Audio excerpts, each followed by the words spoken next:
Snow was falling hard that Christmas Eve, thick and fast, coating the streets in white silence. Inside a cozy little café downtown, a woman in a red coat sat by the window, checking her watch for what felt like the 100th time. Her name was Emily Carter, and she was used to people being on time. Her assistants, her drivers, her clients.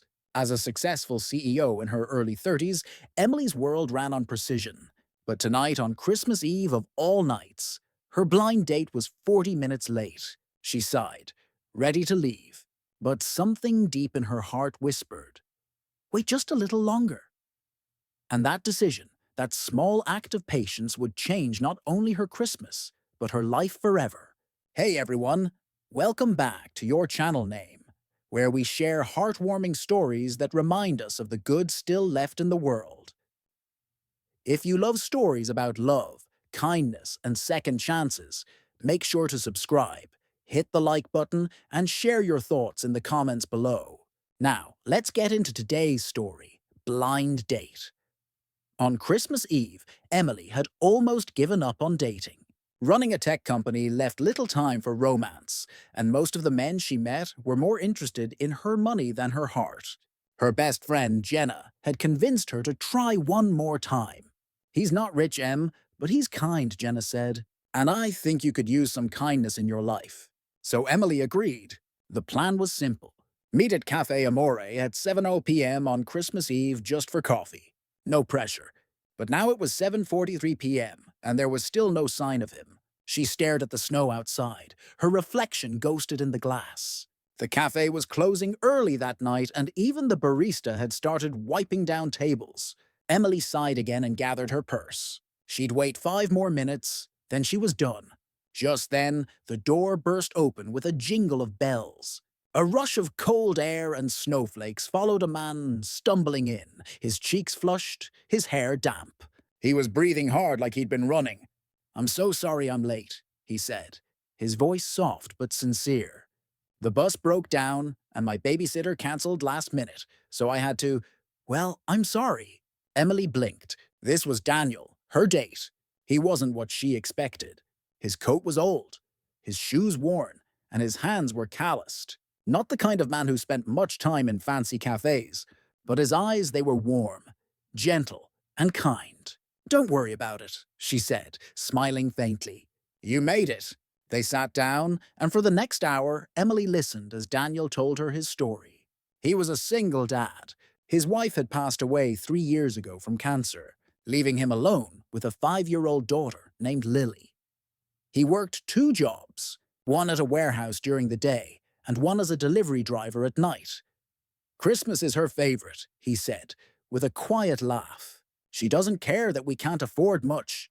She just loves decorating the tree. We have this old plastic one from the thrift store, but she calls it her magic Christmas tree." Emily felt a lump form in her throat. She couldn't remember the last time she'd felt that kind of pure joy over something so simple. Her holidays had become about company dinners and expensive gifts. But this man, he reminded her of what Christmas used to feel like. They talked until the cafe lights dimmed.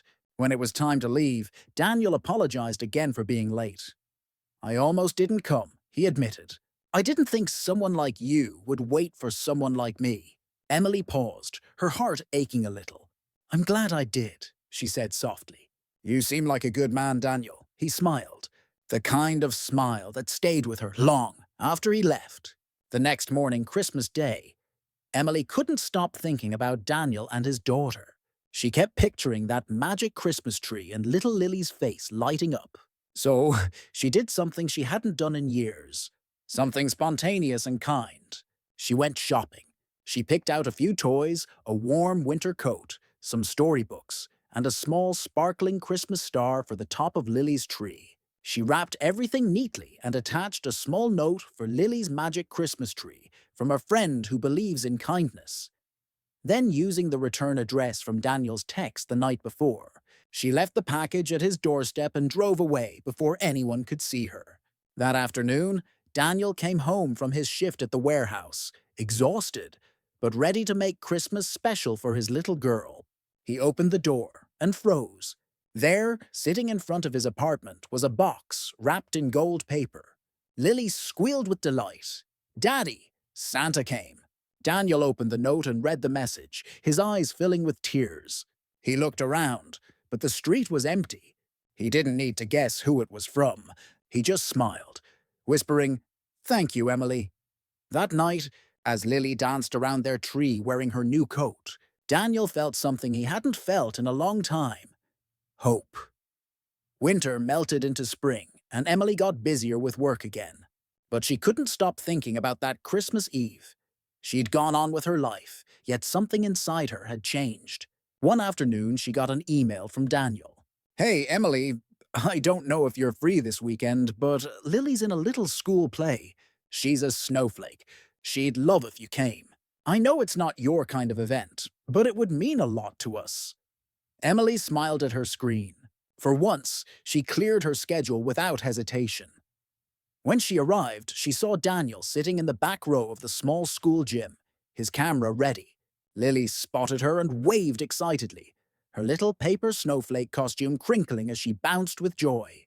After the play, Lily ran up to Emily and hugged her. "Thank you for the Christmas star," she said.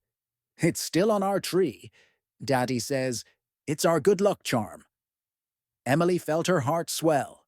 She looked at Daniel, who was watching her with quiet gratitude. Maybe kindness didn't just change someone else's life. Maybe it changed yours too. 1 year later, the same Catholic Café Amore was bustling again with holiday lights and laughter. At a corner table, Daniel waited nervously in a clean shirt and new jacket.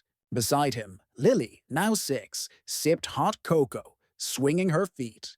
When Emily walked in wearing that same red coat from last year, Lily jumped up and shouted, "She's here!" Emily laughed and bent down to hug her. Daniel stood, his smile wide and genuine. "Traffic okay this time?" Emily teased. Daniel chuckled. "I made sure to catch the early bus." They sat together, sharing stories, laughter, and the warmth of something real. Something built on patience, compassion, and kindness. As the snow began to fall outside again, Emily reached across the table, her hand brushing Daniel's. "Do you ever think about how one small choice can change everything?" she asked. He nodded. "Every day," he said. "You waited that night, and because of that, I got a second chance at happiness." She smiled, eyes shining. "Maybe we both did." That Christmas Eve, under the glow of cafe lights and drifting snow, two people who had lost faith and love found it again, not through grand gestures or perfect timing, but through kindness. Emily realized that success and wealth meant little without compassion. Daniel discovered that even in struggle, kindness could open doors he never thought possible. And little Lily, she learned that sometimes angels don't have wings.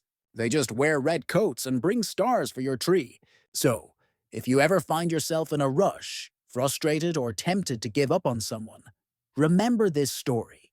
Sometimes the greatest blessings come wrapped in moments of patience and kindness. Because kindness costs nothing, but it can change everything.